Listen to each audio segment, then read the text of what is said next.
శ్రీ విఘ్నేశాయ నమః, శ్రీ గురుభ్యో నమః, మహాసరస్వతి నమః. నమస్కారం అండి, ఎలా ఉన్నారు? రాశి ఫలాల కార్యక్రమంలో ఈరోజు మిథున రాశి వారికి ఎలా ఉండబోతుంది, ఈ నెలలో వారికి ఏమైనా లాభం జరుగుతుందా, నష్టం జరుగుతుందా అనే అంశం గురించి మాట్లాడుతున్నానండి. ఈ మిథున రాశి యొక్క అధిపతి వచ్చేసి బుధుడు, రాష్ట్రాధిపతి. ఇతడికి 2 రాశులు ఉన్నాయి, ఒకటి కన్యా రాశి, రెండవది మిథున రాశి. వీరి తత్వం ఎలా ఉంటుందంటే ఎక్కడైనా బ్రతకగలరండి. కష్టం వచ్చినా కానీ ఆనందంగా చేయగలరు, లాభం వచ్చినా కానీ అదే రీతిలో ఉండగలరు, స్మైల్గా ఉండగలరు. నిరంతరం గడియారంలో ముల్లెలాగైతే తిరుగుతుందో అలసిపోకుండా వీరు ఎంతసేపు పని చేసినా కానీ అలిపెరగకుండా ఉల్లాసంగా చేస్తారు. చాలా చాతుర్యంగా మాట్లాడతారు, ఇతరులను ఆకట్టుకోగలరు. ఈ కళారంగం విషయానికి వచ్చినా కానీ, ఏదైనా వ్యాపార రంగంలో కానీ, ఇది అదని కాదు, ఏ రంగంలో అయినా చాలా చాకచక్యంగా మెదలగలరు. వాళ్ళు ఈ పనిస్తే పూర్తి చేస్తుందా లేదా అనేది ఏం లేదు, వాళ్ళు పూర్తి చేయగలరు.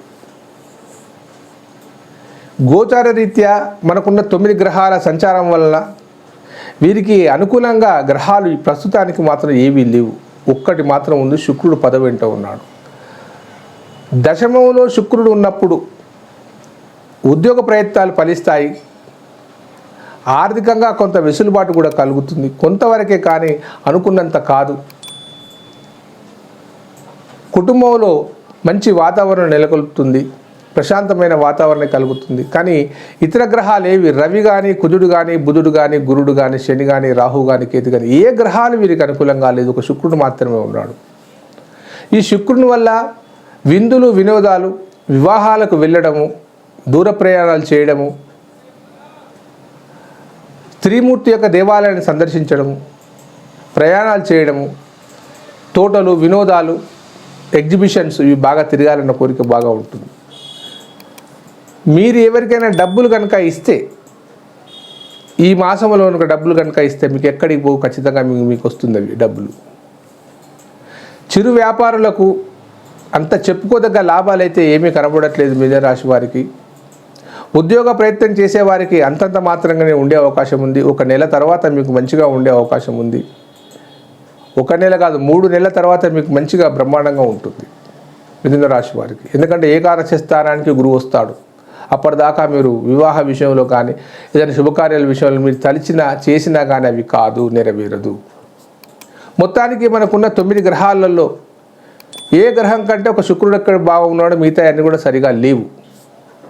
ఇది ఇకపోతే ఎవరికి జీవితంలో కష్టపడ్డా కానీ ఫలితం లేదు, ఎంత చేసినా కానీ దుఃఖంగా ఉంది, అందరూ నిందిస్తున్నారు, డబ్బులు లేక ఇబ్బందికరంగా ఉంటుంది, రోజు కష్టపడుతున్నాం కానీ మనకు ప్రతిఫలం ఉండట్లేదు, డబ్బు వచ్చినట్టే వస్తుంది, అలాగే వెళ్ళిపోతుంది, ఉద్యోగ ప్రయత్నం చేస్తే ఎంత చేసినా కూడా రావట్లేదు, ఇవన్నీ చేస్తూ ఉంటాం, గుడికి వెళ్తాం, అన్నీ చేస్తాం, సమాజంలో మంచి పేరు కూడా ఉంటుంది, కానీ ఇంట్లోకి వచ్చినాక మాత్రం ఏది ఉండదు.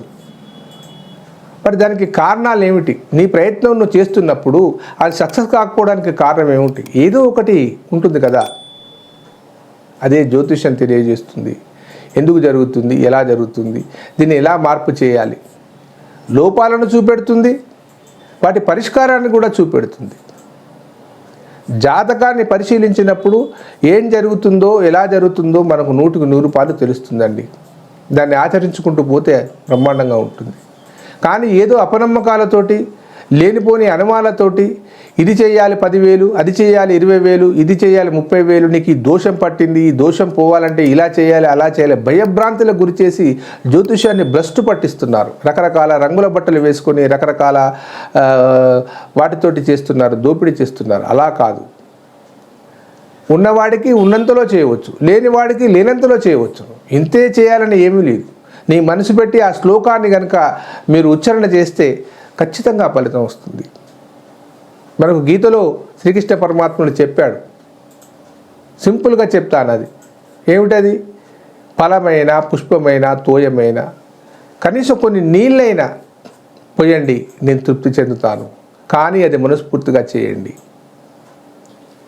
ఇక్కడ జ్యోతిషం ఏం చెప్తుంది మీకు? ఏ గ్రహమైతే నీకు సరిపోదో ఆ గ్రహాన్ని ఆరాధించండి. ఆ గ్రహాన్ని ప్రార్థించండి. నీకు తోచిన పద్ధతులు చేయండి. లేదు కొంత సౌకర్యంగా ఉన్నాను నేను, కొద్దిగా యంత్రయుక్తంగా చేస్తాను, చేయండి, దాన్ని సరిపోతుంది. లేదా ఏదైనా దేవాలయాన్ని దర్శించండి. ఏ గ్రహాధిపతి ఉంటారో ఆ గ్రహానికి ఒక అధిపతి ఉంటాడా, దేవుడు ఉంటాడా, దేవుని స్మరిస్తే జరుగుతుంది. మన జీవితంలో రకరకాల వ్యాధులకు రకరకాల డాక్టర్లు ఉన్నట్టుగానే ప్రతి గ్రహానికి ప్రత్యాది దేవతలు ఉన్నారు. వారిని ఆరాధిస్తే బాగా ఉంటుంది. ఆ మంత్రాన్ని కనుక ఉచ్చరిస్తే ఖచ్చితంగా ఫలితం వస్తుందండి. మంత్ర ఉచ్చరణ వల్ల గ్యారంటీగా జరుగుతుంది. లేదు మాకు శీఘ్రంగా పని కావాలంటే యంత్రం ద్వారా జరుగుతుంది. త్వరగా ఇబ్బందికరంగా ఉంది అనుకున్నప్పుడు యంత్రం ద్వారా జరుగుతుంది. లేదు ఇంకా శీఘ్రంగా కావాలి, నాకు సంవత్సర కాలం నేను వెయిట్ చేయలేను, త్వరగా కావాలి అనుకున్నప్పుడు అది హోమం ద్వారా జరుగుతుంది. అది ఖచ్చితంగా సరి అయిన హోమం చేయగలిగిన వాళ్ళు ఉండి ఉచ్చారణ దోషాలు లేకుండా మంత్రాన్ని చదివి అక్కడ కరెక్ట్గా క్రతువు పూర్తి చేస్తే యజ్ఞ ఫలము ఎక్కడికి పోదు. దానికంటే నేనేం సూచిస్తానంటే ఇతరులపైన ఆధారపడడం కంటే 1000 రూపాయలు ఖర్చు పెట్టడం కంటే ఒక యంత్రాన్ని తీసుకొని నిర్మితం చేసుకొని ఆ మంత్రాన్ని కనుక చదువుకుంటూ మీకు మీరే ప్రార్థిస్తే డైరెక్ట్గా భగవంతుడు మిమ్మల్నే కరుణిస్తాడు.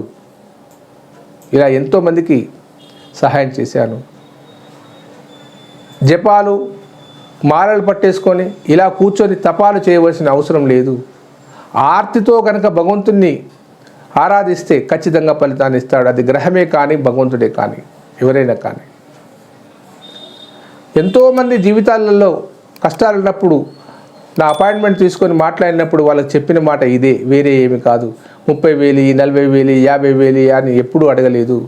ఇది చేయి బాబు, ఈ విధంగా చేస్తే అవుతుంది, ఓ 2,000 3,000 దాని యంత్రాన్ని జపం చేయించి దానికి ఇస్తే సరిపోతుంది. లేవు దానికి అనుకూలంగా ఏం చేయాలో దాన్ని ఆలోచన చేయాలి. ఎదుటివారు ఆనందంగా ఉంటే ఆనంద శక్తిని సంపాదించుకోవాలి. మనం భగవంతుడు నీకు సహాయం చేస్తాడు. ముఖ్యంగా ప్రయత్నించని వారికి భగవంతుడు కూడా సహకారం చేయడు. భగవంతుడు నమ్మిన వాడు ఏనాడు చెడిపోడు.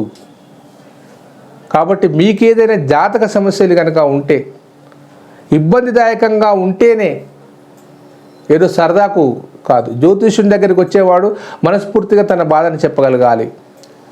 ఆ జ్యోతిష్యం ద్వారా ఫలితం వస్తుంది. కానీ పరిహాసానికి జ్యోతిష్యం చేస్తే ఫలించదని జ్యోతిష శాస్త్రంలో రాసి ఉంది. మీకు ఏదైనా జాతక సమస్యలు కనుక ఉంటే ఈ కింది నెంబర్కు సంప్రదించండి. మీ జాతకాన్ని పంపించండి. జాతకం లేకుంటే మీ డేట్ ఆఫ్ బర్త్ పంపించండి. అది కూడా లేకపోయేది ఉంటే మీ పేరును పంపించండి, మీ గోత్రాన్ని పంపించండి. భృగునాడి జ్యోతిష్యం ద్వారా దాన్ని తెలుసుకొని మీకు నా వంతు సహాయాన్ని అందిస్తాను. ఉంటానండి. సర్వే జన సుఖినో భవంతు.